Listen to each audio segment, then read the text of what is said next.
"Get out of my house if you don't like it here," my daughter-in-law screamed at me. 10 minutes later, she was dialing 911 and telling the police I'd gone crazy. But what she didn't know, I had recorded every single word she said.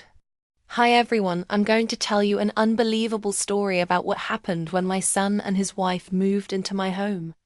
Trust me, you won't believe how this ends. My name is Margaret, and I'm 67 years old. 8 months ago, my son Daniel showed up at my front door with 2 suitcases and his wife, Jennifer. "Mom, I lost my job," Daniel said, looking embarrassed. "Can Jennifer and I stay with you? Just for a little while, until I find something new." What could I say? He's my son. Of course I said yes. My husband Robert had died 2 years before, leaving me our beautiful house and enough retirement money to live comfortably. The house has 4 bedrooms, so I had plenty of space. I thought having them around might even be nice. I'd been pretty lonely since Robert passed away. "Stay as long as you need," I told them, opening my door wide. I had no idea what I was letting into my home. Life with Daniel and Jennifer at first. Things seemed okay. Jennifer would smile and thank me for letting them stay. Daniel promised he was looking for work every day. But weeks turned into months. Daniel spent most of his time on the couch playing video games. Jennifer worked part-time at a hair salon, but she spent all her money on coffee and shopping online. They never offered to pay for groceries. They never helped with the bills. When I asked them to help clean up after themselves, they acted like I was being mean. One day, I checked my credit card statement and nearly fell over. There was a charge for $3,000 to a travel company. "Daniel," I called out, "what is this charge?" He looked uncomfortable. "Oh, that.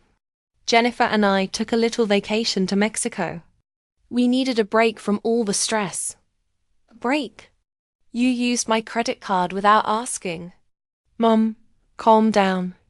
We'll pay you back when I get a job." But he never did. And the charges kept coming. 8 months after they moved in, I decided enough was enough. It was a Tuesday morning. I walked into my kitchen to find Jennifer making herself breakfast with my food in my house. "Jennifer," I said calmly, "don't you think 8 months is a long time for a temporary stay?" She didn't even look up from her phone. "What do you mean?" "I mean, maybe it's time for you and Daniel to find your own place." Jennifer's eyes went cold. She put down her phone and stared at me like I was a bug. "Margaret," she said slowly, "if you don't like living with us, you're free to leave any time you want." I couldn't believe my ears. Did she really just tell me to leave my own house? "Excuse me?" I said. "You heard me. Nobody's forcing you to stay here if we're such a problem for you." I looked at Daniel, waiting for him to say something. Anything. But he just sat there, staring at his breakfast. My own son was going to let his wife kick me out of my own home. That's when something inside me snapped. Walked upstairs to the guest bedroom where they'd been sleeping. I pulled out their biggest suitcase and started throwing their clothes inside. Jennifer came running up the stairs. "What are you doing?" she screamed. "Packing," I said calmly. "You said I should leave if I don't like living with you." "But here's the thing, Jennifer. This is my house. My name is on the papers that prove it. So actually, you're the ones who need to leave." Jennifer's face turned bright red. She grabbed her phone and started dialing. "Yes, I need the police," she said into the phone. Her voice suddenly sounded all shaky and scared, totally different from how she'd been talking a minute ago. "My mother-in-law is having some kind of mental breakdown. She's acting crazy and I'm scared. Please send help right away." I just kept packing their stuff. Let her call whoever she wanted. This was still my house. But what happened next? I never saw it coming. 7 minutes after Jennifer made her phone call, my doorbell rang. I looked through the window and saw 2 police officers and a paramedic standing on my porch. Behind them was a fancy black car. I opened the door. Officers, I'm not sure why you're here, but please come in. Jennifer ran to the top of the stairs with tears running down her face. Thank God you're here. She just went crazy. Started throwing our stuff around and yelling. I've never seen her like this. One of the police officers looked at me. Ma'am, is this your house? Yes, it is. I've lived here for 32 years. And you, miss? He asked Jennifer. I'm Jennifer Walsh. I'm married to Margaret's son, Daniel. We've been staying here to help take care of her since her husband died. Take care of Mimi? I wanted to laugh. This woman couldn't even remember to flush the toilet. That's when a man got out of the black car. He was tall with silver hair and wore an expensive suit. Officers, I'm Dr. Bradley Cooper, the man said in a smooth voice. I'm a psychiatrist, and Margaret has been my patient. I stared at him. What? I've never seen you before in my life. Margaret, the fake doctor said in a condescending voice like he was talking to a small child. You came to see me last month. We talked about your memory problems and your paranoid thoughts about your family. That's impossible. I don't have memory problems. Jennifer came down the stairs slowly, crying. Mom, you don't remember because you've been so confused lately. Last week you even accused Daniel and me of stealing your credit cards. Because you did steal my credit cards. I shouted. The police officers looked at each other with concerned expressions. The fake Dr. Cooper nodded like he was sad. This kind of angry denial is very common with dementia patients. They often accuse family members of stealing or conspiracy. I do not have dementia. One of the officers spoke gently. Ma'am, would you mind if we look around your house? Of course, I said. They walked through my beautiful clean house. They saw Jennifer's magazines scattered everywhere. They saw dirty dishes in my sink.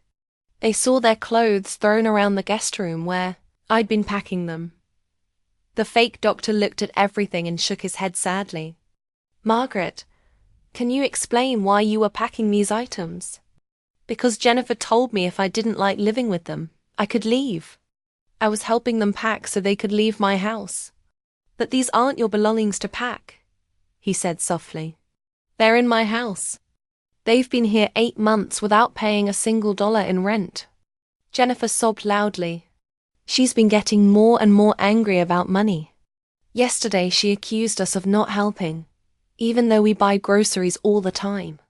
That was a total lie. They'd never bought groceries once. The fake Dr. Cooper looked at me with full sympathy. Margaret, I think you should come with us to the hospital. Just for some tests to make sure you're okay. And if I refuse? One of the police officers said, We can't force you, Mom. But the doctor has some concerns about your mental state. I looked around my living room. Jennifer was crying. Daniel was hiding in the background. 2 cops just wanted to leave. A paramedic was checking his watch. And a doctor I'd never met was claiming I was his patient. Fine, I said. I'll go to the hospital. But first, I'm calling my lawyer. Margaret, Jennifer said quickly.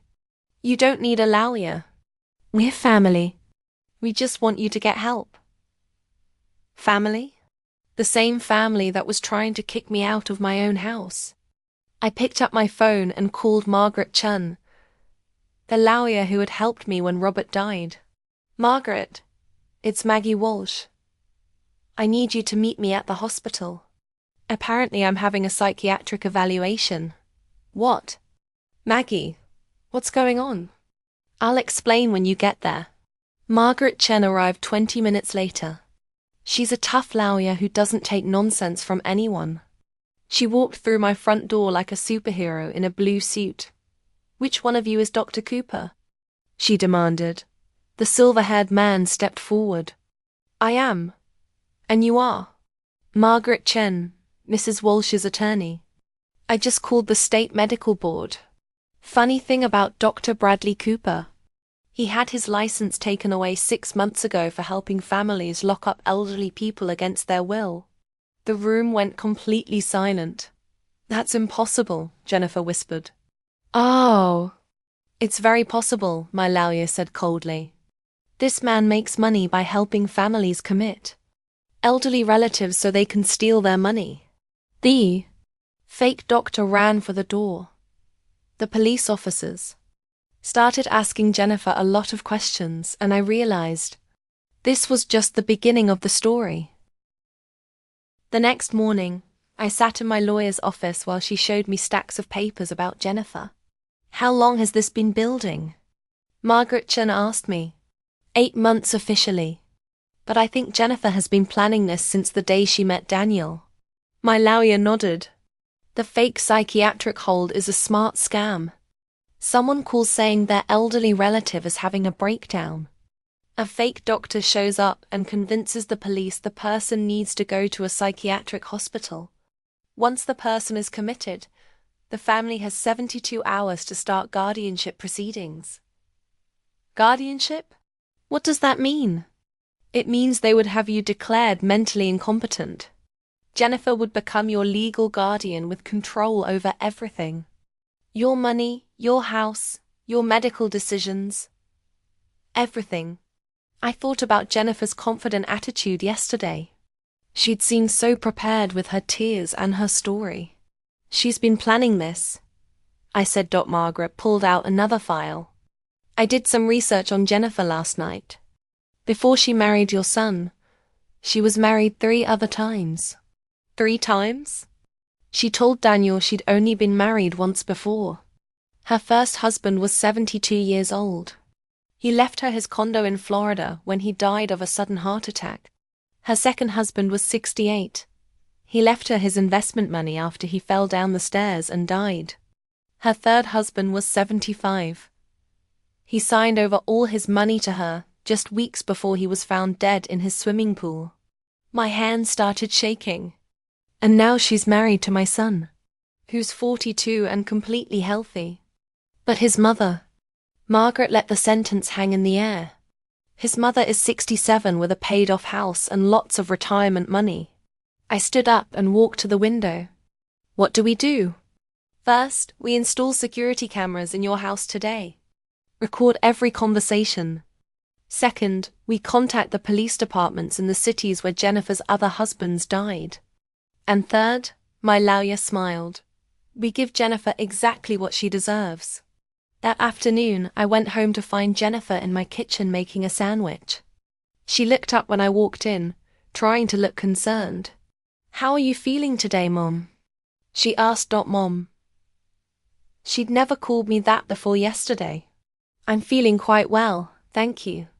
Although I am curious about something." "What's that?" "I'm wondering about your previous marriages." Jennifer's hand froze. "My what?" "Your previous husbands. I met a very interesting police detective today. He told me about Jennifer Parker, Jennifer Martinez, and Jennifer Thompson. All widows. All married to older men who died mysteriously." The color drained from her face. "I don't know what you're talking about." "Of course you don't." I pulled out a small recording device my lawyer had given me. "Just like you don't know the fake Dr. Cooper's real name is Brian Kellerman." Jennifer stared at the recorder like it was a poisonous snake. "You can't record me without my permission. Actually, in our state, I can record any conversation I'm part of. Especially in my own house." She started backing toward the door. "Daniel!" she called out. My son appeared from the living room. "What's wrong?" "Your mother is recording us. She's being paranoid." Daniel looked confused. "Mom, why are you recording Jennifer?" "Because your wife has been married 3 times before, Daniel. And all 3 of her previous husbands are dead." The remote control fell from Daniel's hand and clattered on the floor. Over the next 3 weeks, things moved fast. The police arrested Jennifer and the fake Dr. Cooper. But then I got a call from an FBI agent named Sarah Mitchell. "Mrs. Walsh, we need your help," she said when she came to my house. Jennifer was part of something much bigger than we thought. "Bigger how?" Agent Mitchell pulled out a thick file. We've identified at least 15 other victims across 6 states. All elderly. All targeted the same way. Fake psychiatric holds, fraudulent power of attorney documents, forged signatures. 15 people like me? 15 people who weren't as lucky as you. Most of them are now in nursing homes, declared mentally incompetent by courts. Their money is being controlled by loving family members who are actually part of this criminal network. The scope of it was staggering. Jennifer was working with other people. Jennifer, the fake doctors, corrupt lawyers, and someone who identifies targets. Mrs. Walsh, we need you to help us catch the rest of them. What do you need me to do? The FBI's plan was simple but dangerous. They would spread the word that I'd gotten my stolen money back and was looking for a safe place to invest it. Then they'd wait to see who approached me. Someone will contact you with an investment opportunity, Agent Mitchell explained. Someone who seems trustworthy. And then we see how deep this goes. Daniel shook his head. Mom, this sounds dangerous. Honey, your wife already tried to have me committed and steal all my money. At this point, danger doesn't scare me much. It took exactly 6 days. I was at the grocery store when a woman approached me in the cereal aisle. She was about my age, well-dressed, with a friendly smile. Excuse me, she said warmly. Aren't you Margaret Walsh? I'm Helen Curtis. I think our daughters went to high school together. I didn't recognize her, but I smiled politely. Nice to meet you. I hate to bother you, but I heard you talking to the pharmacist about managing your retirement money.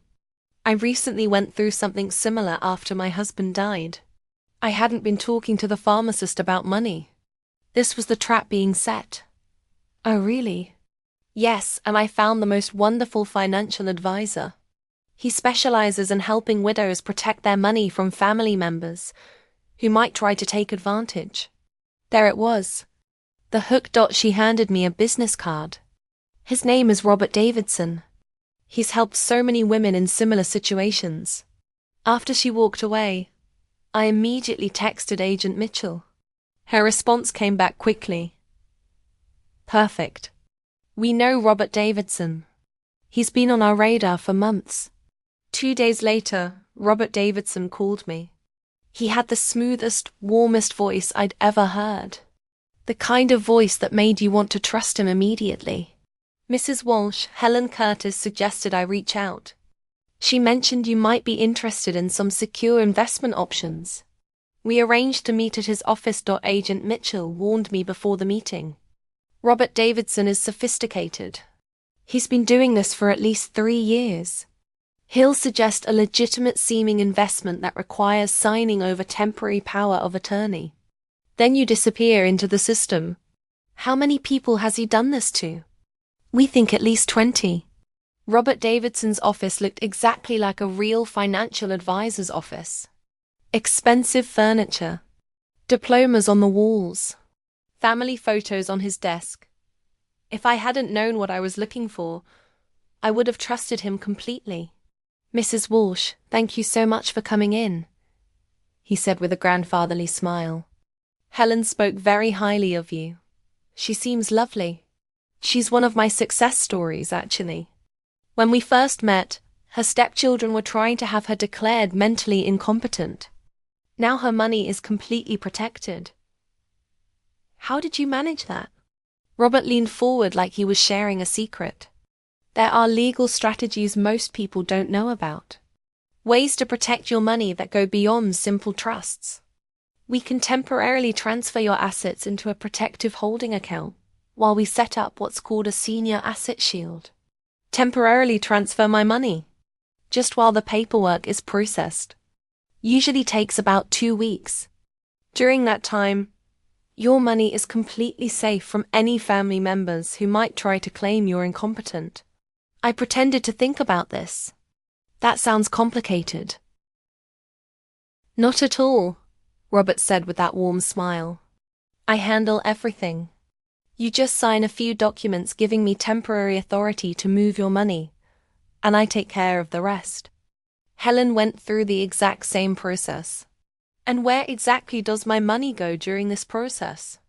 A secure holding account managed by my firm. Fully insured, completely safe.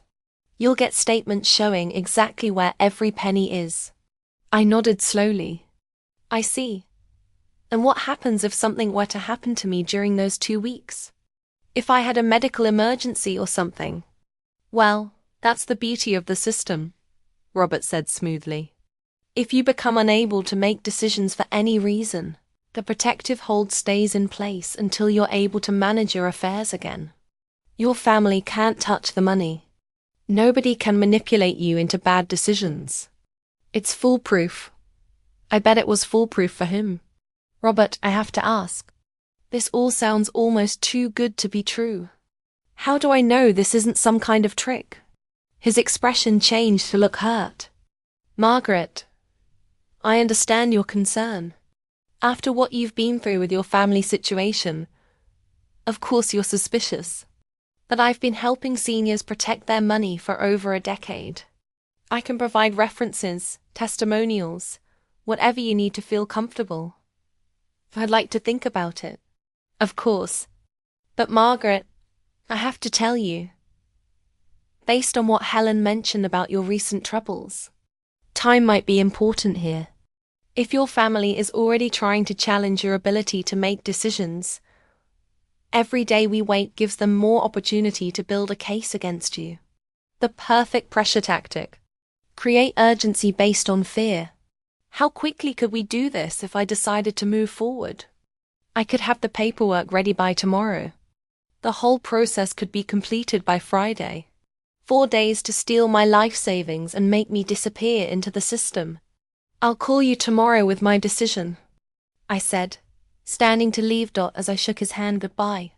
Robert Davidson smiled warmly. Margaret, you're doing the right thing by being cautious. It shows you're exactly the kind of intelligent, careful person who deserves to have her assets protected. Walking to my car, I felt sick. This man was so convincing, so professional, so perfectly designed to exploit the fears of elderly people who'd already been hurt. But I also felt something else. Anger. Pure, focused anger. Agent Mitchell was waiting in my kitchen when I got home, along with 2 other agents I hadn't met before. Outstanding work. Mrs. Walsh, Agent Mitchell said, pulling up the audio files on her laptop. He laid out the entire scam in detail. How many people do you think he's done this to? I asked, pouring coffee for everyone. Based on what we've learned from Jennifer's records, we think Robert Davidson is the coordinator for this entire operation. He identifies the targets, gains their trust, gets them to sign over power of attorney, then hands them off to the medical team. One of the new agents leaned forward. Mrs. Walsh, we think Davidson has been running this operation for at least 5 years. The money from all the victims gets funneled through his investment firm to accounts overseas. How much money are we talking about? Conservatively? About $12 million. I set my coffee cup down hard. $12 million stolen from elderly people. Minimum. And that's just from the cases we know about. Agent Mitchell pulled out another file. Mrs. Walsh, we want to move forward with the operation, but we need you to understand the risks. If Davidson suspects anything, if we move too fast, he could disappear. We might never catch him. What do you need me to do? Call him tomorrow. Agree to the asset protection plan. We'll have agents positioned everywhere, recording everything. When he has you sign the power of attorney documents, we'll have enough evidence to arrest him. And what about the people he's already hurt? The ones in nursing homes? Once we arrest Davidson and get access to his records, we can start getting them released and their money returned. But it's going to take time. Some of them have been locked up for years. That night, I couldn't sleep. I kept thinking about the 15 people Agent Mitchell had mentioned. 15 seniors sitting in nursing homes right now, probably being told that their families didn't want to see them anymore. being told they were too sick to make their own decisions. 15 people who had no idea their life savings had been stolen, while they were being slowly drugged into accepting their fate at 3 in the morning. I got up and made a list of questions I wanted to ask Robert Davidson. If I was going to help bring down this operation, I was going to do it right. I thought about my husband, Robert. What would he think about what I was doing? Would he be proud? Worried? Both? I wished he was there to talk to. But then again, if Robert was still alive, none of this would have happened. Jennifer never would have targeted me if my husband was still around. I made myself some tea and sat in our old kitchen, remembering better times. The next day, I called Davidson's office. Margaret, I was hoping to hear from you. Have you made a decision about the asset protection plan? I have. I'd like to move forward. Wonderful. Can you come to my office this afternoon? I've already prepared all the necessary documents. Actually, Robert, I was wondering if we could meet somewhere more private. Your office felt a bit formal yesterday. Could we meet somewhere quieter? There was a pause on the other end of the line. Where did you have in mind? What about my house? I feel more comfortable reviewing financial documents in my own home. Another pause. Longer this time. I suppose that would be acceptable. Would 3 o'clock work for you? Perfect. After I hung up, I called Agent Mitchell. He's coming to my house this afternoon. Even better. We can wire your entire house for sound and video. Mrs. Walsh, by the end of today, we should have enough evidence to take down the entire network. At 2:45 that afternoon, I sat in my living room watching through the window as Robert Davidson pulled into my driveway. He carried a leather briefcase and looked exactly like what he was pretending to be, a trustworthy financial advisor making a house call to help an elderly client.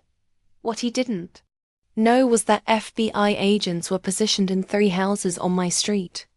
My entire house was wired for audio and video.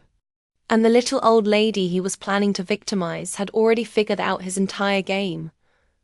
I opened the door with my best grateful widow smile. Robert, thank you so much for coming to my house. This feels much more comfortable. Of course, Margaret. I want you to feel completely at ease with this process. As I led him into my living room, I wondered how many other elderly people had heard those exact words just before signing away their freedom. But today was going to be different. Today, Robert Davidson was going to get caught. Robert spread the documents across my coffee table with practiced efficiency. Powers of attorney, asset transfer forms, medical directives, everything needed to steal a life.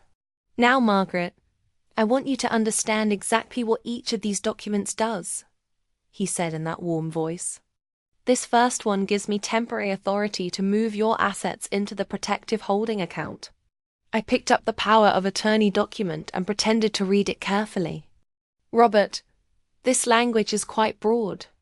It says you have authority over all my financial and medical decisions. Only temporarily, and only for your protection. Once the asset shield is in place, the power of attorney becomes inactive. And when exactly does it become inactive? He hesitated for just a moment. Once I determine that your assets are fully protected from any potential threats. I see. So essentially, you decide when to give me back control of my own money? Robert's smile flickered slightly. Margaret, I understand your concern, but you have to trust the process. This is exactly how we protected Helen Curtis's assets. Speaking of Helen, I'd love to talk to her about her experience. Could you give me her phone number? I'm afraid I can't share client contact information. Confidentiality, you understand? Of course. But surely she wouldn't mind me calling her. After all, she's the one who recommended you to me. Robert was looking uncomfortable now. Perhaps we could arrange for her to call you after we complete the paperwork. Why not before? Because he stopped, clearly realizing he was painting himself into a corner. Margaret, I sense some hesitation on your part. Is there something specific that's concerning you? I leaned back in my chair and looked at him carefully. This man who made his living by destroying elderly people's lives. This predator who had perfected the art of seeming trustworthy while planning betrayal. Robert, I'm curious about something. How did Helen Curtis know I was talking to the pharmacist about my finances? His face went blank. I'm sorry. When she approached me at the grocery store, she said she overheard me discussing retirement funds with the pharmacist. But I never had that conversation.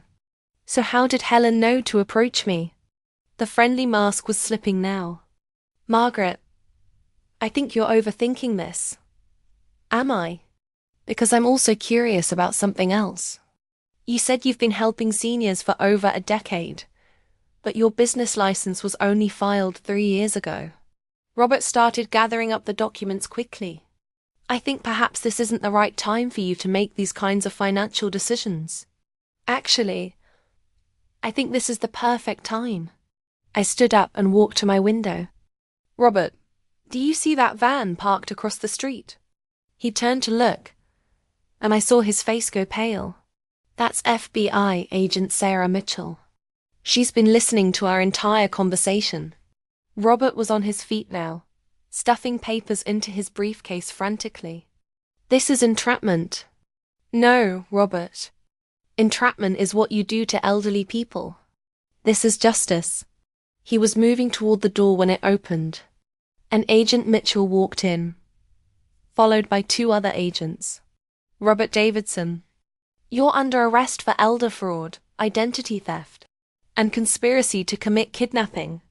As they read him his rights and led him away in handcuffs, Robert looked back at me with pure hatred in his eyes.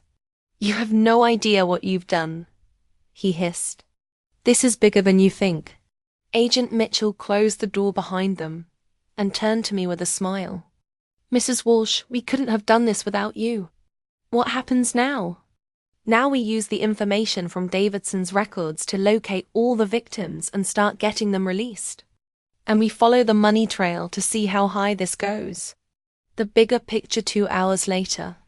Agent Mitchell called me with news that made my blood run cold. Mrs. Walsh, we've been going through Davidson's files. This operation isn't just regional. It's national. And the person at the top. She paused. You're not going to believe this. Who is it? Davidson's been reporting to someone called the coordinator, based on the communication patterns and financial flows. We think the coordinator has been running similar operations in at least 15 states. How much money? We're estimating over $50 million stolen from elderly victims over the past 8 years. I sat down heavily in my kitchen chair. $50 million? Mrs. Walsh, you didn't just help us catch a small-time scammer. You helped us uncover what might be the largest elder fraud operation in U.S. history. Agent Mitchell arrived at my house the next morning with news that changed everything. Mrs. Walsh, we've identified the coordinator, she said, setting a file on my kitchen table. And you're going to want to sit down for this. I poured coffee and settled into my chair. Who is it? She opened the file and pulled out a photograph. A professional headshot of a woman in her 50s with perfectly styled silver hair and kind eyes.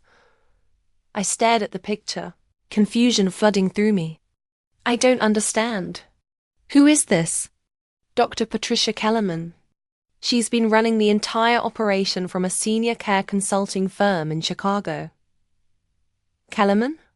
As in Brian Kellerman, the fake psychiatrist. Her brother.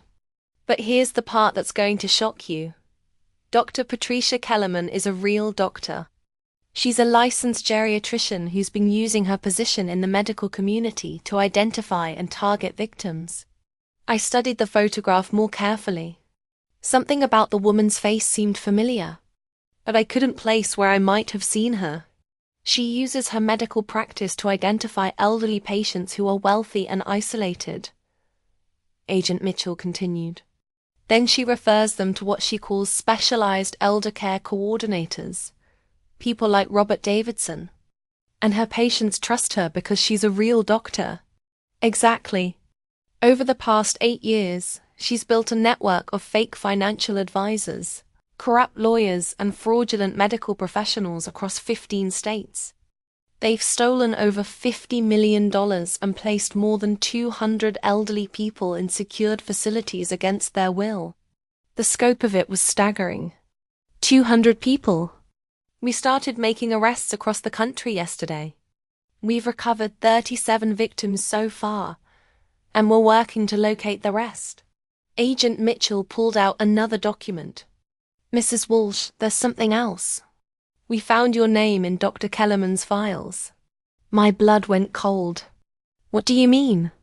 You were targeted 18 months ago, long before Jennifer came into your life. She handed me a folder with my name on it. Inside were copies of my medical records, financial statements, property records, even photographs of my house. How did she get all this? We're still investigating, but we think someone in your medical provider's office was feeding information to Dr. Kellerman's network. I thought back to my annual physical 18 months ago. The routine blood work and screening tests. Had someone in my doctor's office been passing my information to these criminals? Mrs. Walsh, Jennifer didn't find your family by accident. She was directed to your son Daniel, specifically because Dr. Kellerman's research showed you were the perfect target. What do you mean, perfect target? Agent Mitchell flipped through the file. Wealthy widow. Adult children who live far away. No close family nearby. Good health but getting older. You checked every box on their victim profile. The realization hit me like a physical blow. Daniel didn't just meet Jennifer at a coffee shop by chance. We think Jennifer sought him out specifically. Her previous marriages all followed the same pattern. She would research wealthy elderly people, then target their adult children or grandchildren to gain access to the family. I thought about Daniel's whirlwind romance with Jennifer. How quickly they'd moved in together. How eager she'd been to meet me. I thought it was young love, but it had been calculated predation from the very beginning. There's more, Agent Mitchell said gently. Dr. Kellerman has been arrested in Chicago. When we searched her office, we found detailed plans for your case. You were going to be placed in a secured facility in Florida, where you would have been kept sedated and isolated while they drained your accounts. For how long? Until you died. Or until the money ran out. The casual brutality of it took my breath away. And my son? What would they have told Daniel? That you were getting the best possible care for your dementia. That visits weren't recommended because they made you agitated. I stood up and walked to my window, looking out at the street where I'd lived for 32 years. The neighborhood where I'd raised Daniel. Where I'd buried my husband. Where I'd planned to grow old peacefully. Mrs. Walsh, Agent Mitchell said softly, I want you to know that your actions didn't just save yourself. Because of what you did, we've been able to rescue dozens of other victims and shut down the largest elder fraud operation we've ever encountered. I turned back to her. What happens to the money they stole? We're working to return as much as possible to the victims. In your case, we've recovered all of your funds. Plus interest. And the people who were placed in facilities. We're working with state authorities to get them released and reunited with their real families. It's going to take time, but we'll get them home.